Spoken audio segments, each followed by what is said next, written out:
Hi, Aishwarya from Aishwarya Redesigners. இன்றைக்கி நம்ம பார்க்குறது வந்து டே 7க்கான ப்ராக்டிஸ்.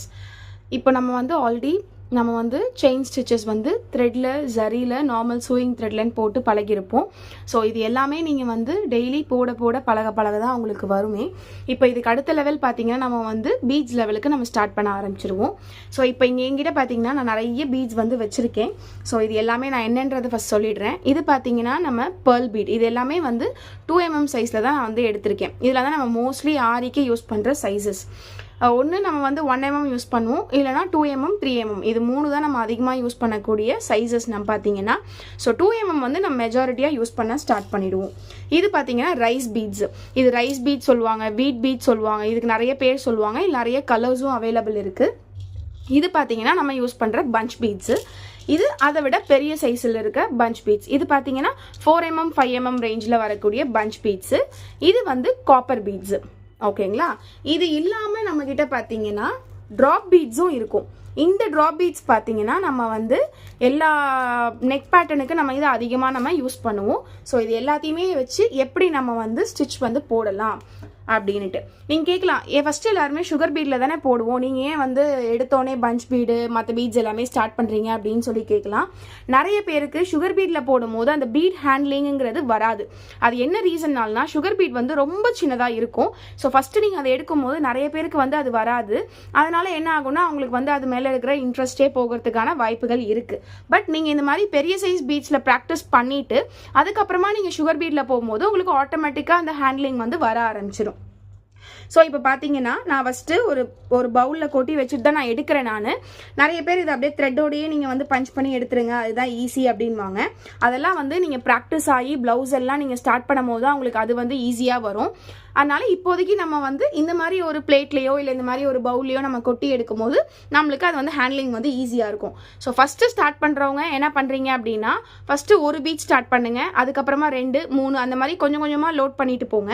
ஓகேங்களா? ஸோ நம்மளோட லோடிங் பொசிஷன் அப்படின்னு பார்த்தீங்கன்னா இது நான் நார்மல் எடுத்திருக்கிறது நம்ம பீடுக்கு யூஸ் பண்ணுற பீட் நீடில் தான். ஸோ இது பார்த்தீங்கன்னா எட்ஜு ரொம்ப பாயிண்டடாக வரும் அண்ட் ரொம்ப மெலீஸாக இருக்கும். ஓகேங்களா? ஸோ இந்த பீட் நம்ம இது வரைக்கும் ஃபுல்லாக நம்மளால் லோட் பண்ண முடியும். இந்த ஒயிட் கிளாத்தில் வச்சா உங்களுக்கு நல்லாவே தெரியும் பாருங்கள். இந்த எட்ஜ் இதுக்கப்புறம் நம்மளால் பீடு லோட் பண்ண முடியாது. ஸோ இது வரைக்கும் இந்த டிப்லேருந்து இது வரைக்கும் நம்மளால் எல்லா பீட்ஸையுமே நம்மளால் ஃபுல் லோடிங் பண்ண முடியும். இது பீட் நீடில். ஓகேங்களா? ஸோ நம்ம பீட்ஸுக்கு எல்லாருமே நம்ம நார்மல் சூயிங் த்ரெட் தான் யூஸ் பண்ணுவோம். நானுமே நார்மல் சூயிங் த்ரெட் தான் யூஸ் பண்ணுறேன். இப்போ கலர் உங்களுக்கு தெரியணும் அப்படிங்கிறதுனால நான் ஒரு வயலட் கலர் எடுத்திருக்கேன். பிளவுஸ் நீங்கள் போடுறீங்க, ஒரு டிசைன் போடுறீங்க அப்படின்னா ஒன்று கிளாத்தோட கலர் எடுக்கணும், இல்லைனா பீடோட கலர் எடுக்கணும். ஃபார் எக்ஸாம்பிள் நீங்கள் ஒரு ரெட் கலர் கிளாத்தில் போடுறீங்க அப்படின்னா ரெட் கலர் ஸ்விங் த்ரெட் தான் நீங்கள் எடுக்கணும். இல்லை கோல்டு எடுக்கிறீங்க அப்படின்னா அந்த த்ரெட்டு தெரியாத மாதிரி நம்ம பீட்ஸில் ஃபில் பண்ணணும். ஸோ என்ன கேட்டால் நம்ம கிளாத் என்ன கலரில் எடுக்கிறோமோ மெஜாரிட்டி நம்ம அது கூடயே நம்ம போயிடலாம். ஓகேங்களா? ஸோ இப்போ பார்த்தீங்கன்னா நான் ஃபஸ்ட்டு ஸ்டார்ட் பண்ணுறேன். நான் இந்த பெரிய பீட்லேருந்து தான் ஸ்டார்ட் பண்ணுறேன். ஒன்று ஒன்றா பொறுமையாக லோட் பண்ணி எடுங்க. ஏன்னா நம்ம இனிஷியலாக கற்றுக்கும் போதே நம்ம பர்ஃபெக்டாக கற்றுக்கிட்டாதான் நம்மளால் டிசைனை பர்ஃபெக்டாக கொண்டு வர முடியும். அதே மாதிரி எடுத்தோடனே ஷேப்போ டிசைனோ போகாதீங்க. ஃபஸ்ட்டு ஸ்ட்ரெயிட் லைனில் நெருக்கமாக ஃபில் பண்ண பாருங்கள். அப்போ தான் உங்களுக்கு ஷேப்புக்கு வரும்போது ஈஸியாக இருக்கும். ஸோ ஃபஸ்ட்டு நான் பஞ்ச் பண்ணுறேன், த்ரெட்டை வெளியில் எடுக்கிறேன். ஓகேங்களா? வெளியில் எடுத்துட்டு நீங்கள் பேக் ஸ்டிச் கொடுக்கறதா இருந்தால் கொடுத்துட்டு ஸ்டார்ட் பண்ணலாம். Well and good. அது இல்லை அப்படின்னா நீங்கள் அப்படியே கூட ஸ்டார்ட் பண்ணலாம். ஸோ இப்போ பார்த்தீங்கன்னா ஃபஸ்ட்டு நான் ஒரு பீடை எடுத்துகிட்டு பஞ்ச் பண்ணி திரும்ப பீடை தள்ளிட்டு அது பக்கத்துலேயே பஞ்ச் பண்ணி திரும்ப நான் எடுக்கிறேன். பொறுமையாக பஞ்ச் பண்ணி எடுங்க. ரொம்ப அவசரமாக நீங்கள் பண்ணீங்க அப்படின்னா பீடு வெளியில் வந்துடும், இல்லைனா த்ரெட்டு உள்ளே போயிடும். ஓகேங்களா? ஸோ திரும்ப இன்னொரு பீடை உங்களோட ரிங் ஃபிங்கரால் அதை புஷ் பண்ணுங்கள். திரும்ப நீங்கள் அதை கீழே பஞ்ச் பண்ணிவிட்டு த்ரெட்டை இழுக்கும் போது கீழே இருக்கிற த்ரெட்டை கொஞ்சம் பார்த்து பிடிச்சிக்கோங்க. நீடலால் இந்த பஞ்ச் பீடை பின்னாடிக்கா தள்ளுங்க. அப்போ தான் உங்களுக்கு இங்கே கேப்பு வராது. நீங்கள் பஞ்ச் பண்ணிவிட்டு இப்படியே பஞ்ச் பண்ணிங்கன்னா உங்களுக்கு நடுவில் கேப் வருது பார்த்தீங்களா? ஸோ அப்படி பண்ணக்கூடாது. நீடிலாட உங்களோட பஞ்ச் பீடை நீங்கள் புஷ் பண்ணிவிட்டு அதுக்கப்புறமா பஞ்ச் பண்ணணும். பஞ்ச் பண்ணும்போது இது பெரிய பீடாக இருக்கிறதுனால உங்களுக்கு நீடில் வெளில வரது கொஞ்சம் கஷ்டமாக தான் இருக்கும். பட் நீங்கள் பழக பழக உங்களுக்கு பழகிரும். நீங்கள் ரொம்ப ஃபோர்ஸாக பண்ணிங்கன்னா பீடு இந்த மாதிரி தெரிச்சு ஓடிடும். ஓகேங்களா? ஸோ நீங்கள் பஞ்ச் பண்ணும்போது பொறுமையாக பஞ்ச் பண்ணுங்கள். பெரிய பீட் பார்க்கறதுக்கு ஈஸியாக இருக்கும், பட் போட கொஞ்சம் கஷ்டமாக இருக்கும் ப்ராக்டிஸ் இல்லாத போது. அதனால தான் உங்களை பெரிய பீட்லேருந்து ஸ்டார்ட் பண்ண சொல்கிறேன். ஸோ இதே மாதிரி நீங்கள் ஃபஸ்ட்டு ஒரு பீடாக எடுத்து பஞ்ச் பண்ணி பாருங்கள். அதுக்கப்புறம் 2, 3ன்னு நீங்கள் அடுக்க ஆரம்பித்தாதான் உங்களுக்கு இந்த ரிங் ஃபிங்கரோட ஹேண்ட்லிங் வரும். மெயின் நம்ம பீட்ஸில் பார்த்தீங்கன்னா இந்த ஹேண்ட்லிங் தான். நம்மளுக்கு என்னதான் செயின் ஸ்டிச் போட வந்தாலும் நம்ம கடகடன்னு ஒரு ப்ளவுஸை முடிக்கணும் அப்படின்னா கண்டிப்பாக நம்மளுக்கு இந்த ரிங் ஃபிங்கரும் நம்மளுடைய தம் ஃபிங்கரும் ரெண்டுமே வந்து ஈக்குவலாக நம்மளுக்கு வந்து வேலை செஞ்சாதான் நம்மளால் சீக்கிரமாக போட முடியும். அதே மாதிரி நம்ம எவ்வளோக்கு எவ்வளோ நெருக்கமாக போடுறோமோ அவ்வளோக்கு அவ்வளோ டிசைனோட ஃபினிஷிங் வந்து ரொம்ப சூப்பராக வரும். இப்போ நான் இவ்வளோ நெருக்கமாக போட்டுமே உங்களுக்கு வந்து நடுவில் வந்து கேப் இருக்கிறது தெரியுதான்னு எனக்கு தெரியல. பட் நம்ம வந்து ரொம்ப கிட்டக்க பார்க்கும்போது கண்டிப்பாக இல்லை மைன்யூட் கேப் இருக்கிறது வந்து கண்டிப்பாக தெரியும். ஸோ இப்போ நான் பார்த்தீங்கன்னா இந்த ஒரு லைன் ஃபினிஷ் பண்ணிவிட்டு இங்கேயும் நீங்கள் என் நாட் போடலாமா அப்படின்னு கேட்டிங்கன்னா போடலாம். பட் நான் வந்து யூஸ் பண்ணுற மெத்தட் பார்த்தீங்கன்னா திரும்ப பஞ்ச் பண்ணிவிட்டு அதுக்கப்புறம் திரும்ப நான் என் நாட் போடும்போது அது என்ன ஆகும் அப்படின்னா கண்டிப்பாக நம்மளுக்கு வந்து அது ஈஸியாக இருக்கும். ஏன்னா நம்ம என் நாட் போடும்போது என்ன ஆகும், ஃபஸ்ட் டைம் போடும்போது சம்டைம்ஸ் அது வந்து துணியில் மாட்டும், யாராக இருந்தாலுமே துணியில் மாட்டும். ஓகேங்களா? ஸோ அதுக்கெல்லாம் நீங்கள் வந்து ஐயோ நம்மளுக்கு துணியில் மாட்டுதே நம்மளுக்கு வரமாட்டேங்குதே அப்படின்லாம் ஃபீல் பண்ணாதீங்க. நீங்கள் ஜஸ்ட்டு போடுறத போட்டிங்கன்னா உங்களுக்கு தெரியாது. அதனால தான் நான் துணியோட கலர்லேயே த்ரெட்டு வந்து எடுக்க சொன்னேன். ஸோ தட் உங்களுக்கு நீங்கள் எங்கே நாட் போட்டு ஃபினிஷ் பண்ணியிருக்கீங்க அப்படிங்கிறது சுத்தமாக தெரியாது. ஓகேங்களா? ஸோ இதே மாதிரி இதுக்கு அடுத்த சைஸ் பீட் பார்த்தீங்கன்னா இதோட குட்டி பீட்ஸ் நான் யூஸ் பண்ண போகிறேன். ஸோ இதுவுமே அதே மாதிரி தான். ஒரு பீடாக நீங்கள் பொறுமையாக லோட் பண்ண ஸ்டார்ட் பண்ணீங்க அப்படின்னா உங்களுக்கு ஹேண்ட் ப்ராக்டிஸ் வந்து வர ஆரம்பிச்சிடும். அதுக்கப்புறமா நீங்கள் வந்து ஈஸியாக உங்களுக்கு வந்து இருக்கும். பீட்ஸையுமே நீங்கள் வந்து எல்லா top to bottom to top side எல்லா சைட்லையுமே ட்ரை பண்ணுங்கள். இப்போ நான் இங்கே என் நாட் போட்டிருக்கேன், ஆனால் இங்கே ஸ்டார்ட் பண்ணுறதுக்கு பதிலாக திரும்ப நான் கீழேருந்தே ஸ்டார்ட் பண்ணுறேன். ஓகேங்களா? கீழேருந்தும் போட்டு உங்களுக்கு நான் காட்டுறேன். இதுலேயுமே நீங்கள் ஒவ்வொரு டிரெக்ஷன்ஸ் ஃபாலோ பண்ணுவீங்க. நம்ம எப்படி வந்து த்ரெட்டுக்கு ப்ராக்டிஸ் கொடுத்தோமோ அதே மாதிரி தான் பீடோட ப்ராக்டிஸ். ஏன்னா நம்ம நெக்குக்கு பண்ணும்போது இப்போ யூனெக் பண்ணுறீங்க அப்படின்னா ஸ்டார்டிங் பண்ணும்போது நம்ம ஒரு இதுலேருந்து ஸ்டார்ட் பண்ணுவோம், திரும்ப ஃபினிஷ் பண்ணிவிட்டு திரும்ப ஸ்டார்டிங்லேருந்து நம்ம ஸ்டார்ட் பண்ண வேணாம் இல்லையா? அங்கே கட் பண்ணி திரும்ப நம்ம அங்கேருந்து எடுத்து திரும்ப ஸ்டார்ட் பண்ணணும். அதுக்கு பதிலாக நீங்கள் எல்லா டிரெக்ஷன்லையும் கற்றுக்கிட்டீங்க அப்படின்னா நீங்கள் எங்கே முடிச்சிங்களோ திரும்ப அங்கேருந்தே நீங்கள் வந்து ஸ்டார்ட் பண்ணிடலாம். திரும்ப நீங்கள் உங்களோட ப்ளவுஸோட ஸ்டார்டிங் பாயிண்ட்டுக்கு வரணுங்கிறது அவசியம் கிடையாது. ஓகேங்களா? ஸோ நீங்கள் பீட்ஸை பொறுத்த வரைக்கும் நம்ம நெருக்கமாக எந்த பீடுமே வந்து ஒரு பீடாக ஸ்டிச் பண்ணுங்கள். 2 பீட் ஸ்டிச் பண்ணாதீங்க. 2 பீட் ஸ்டிச் பண்ணீங்க அப்படின்னா உங்களுக்கு பார்க்குறதுக்கு அது நல்லா இருக்காது. இன்னொன்று நம்ம ப்ளவுஸ் போடுறதுமே வந்து அந்த 2 பீடை நீங்கள் ஸ்டிச் பண்ணும்போது என்ன ஆகும்னா அந்த 2 பீட் வந்து லூஸ் கொடுக்கும் நடுவில். நீங்கள் ஒரு பீடுக்கு நம்ம இண்டிவிஜுவல் ஸ்டிச் கொடுக்கறதுக்கும் 2 பீடுக்கு நம்ம ஸ்டிச் கொடுக்கறதுக்கும் வித்தியாசம் இருக்குது. இப்போ இது வரைக்கும் நான் ஒரு பீடை தான் ஸ்டிச் பண்ணியிருக்கேன். இப்போ இங்கே பாருங்களேன், நான் 2 பீட் ஸ்டிச் பண்ணுறேன். அது எப்படி இருக்குன்னு பார்த்தீங்களா? இங்கே லூஸ் உங்களுக்கு கொடுக்குது. நான் என்னதான் இங்கே டைட் பண்ணாலுமே இங்கே என்ன ஆகும்னா ஒரு சின்ன லூஸ் வரும். அது எதனால்? நம்ம 2 பீடையும் அட் டைமில் பஞ்ச் பண்ணும்போது மட்டும். ஸோ எப்போவுமே சரி, என்ன அவசரம் எவ்வளோ அவசரமான ப்ளவுஸாக இருந்தாலும் சரி சிங்கிள் பீடாக வந்து நீங்கள் பஞ்ச் பண்ணி எடுங்க. எக்காரணத்தை கொண்டும் டபுள் பீடாக சேர்த்து பஞ்ச் பண்ணாதீங்க.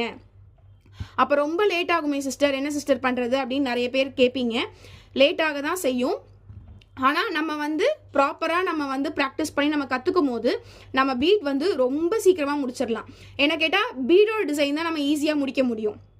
த்ரெட் டிசைன்ஸை விட நம்மளுக்கு பீட் டிசைன்ஸ் வந்து ரொம்ப ஈஸியாக நம்மளால் ஃபினிஷ் பண்ண முடியும்.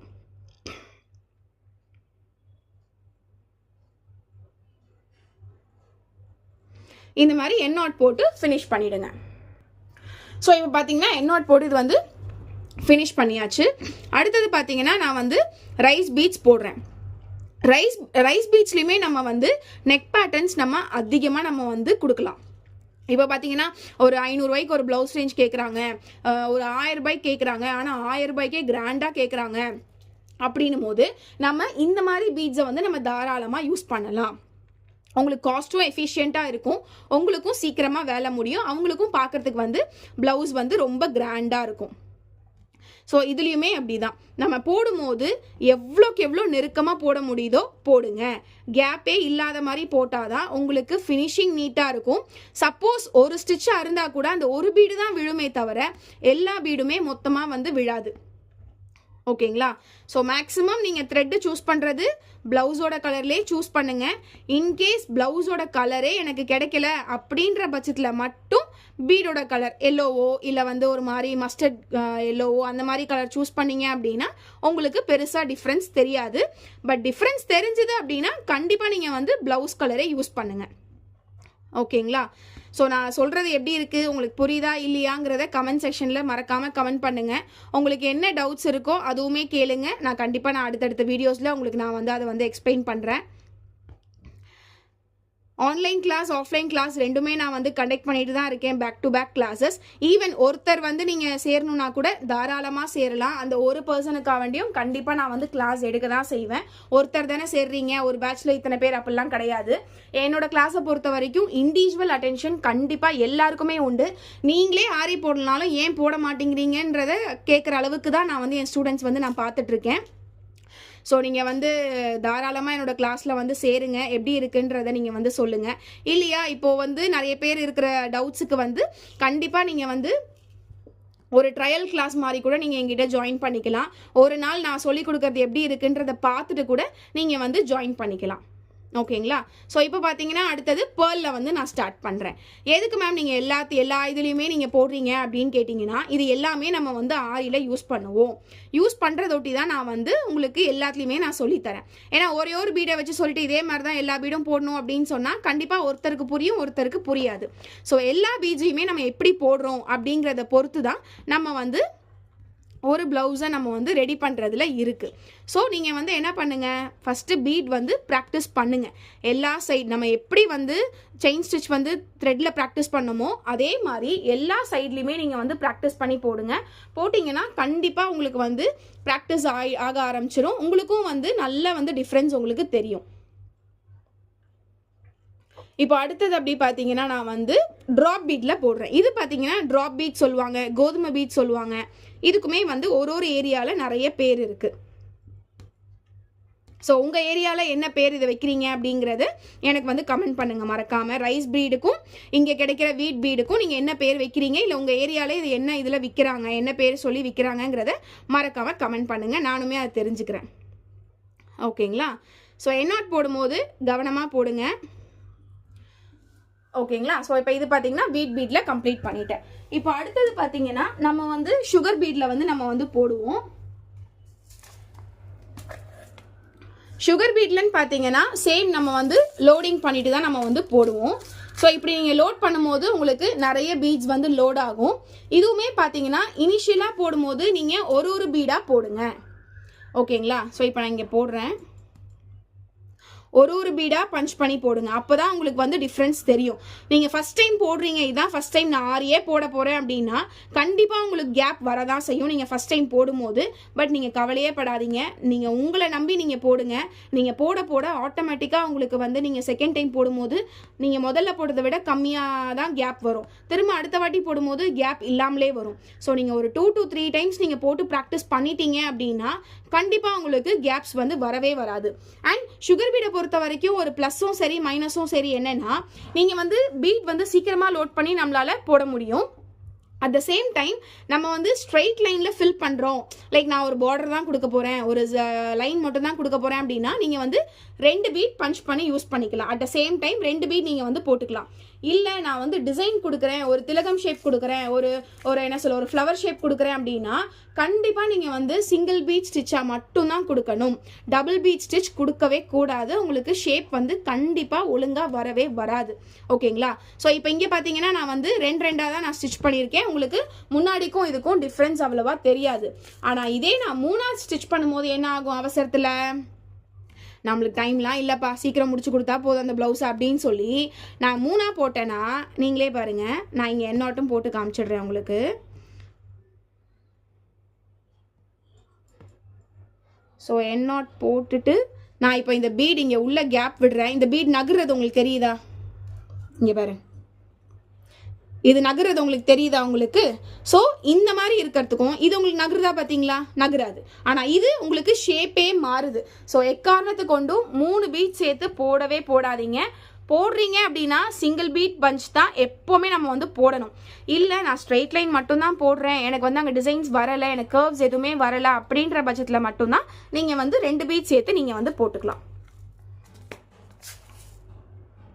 ஸோ என் வீடியோஸ் பார்க்குறவங்க மறக்காமல் சப்ஸ்கிரைப் பண்ணிவிட்டு பாருங்கள், லைக் பண்ணுங்கள், உங்களுக்கு தெரிஞ்சவங்களுக்கு ஷேர் பண்ணுங்கள். எதாவது டவுட் இருந்ததுன்னா கமெண்ட் பண்ணி என்ன ஏதுங்கிறத நீங்கள் எங்கிட்ட கிளாரிஃபை பண்ணிக்கோங்க. ஓகேங்களா?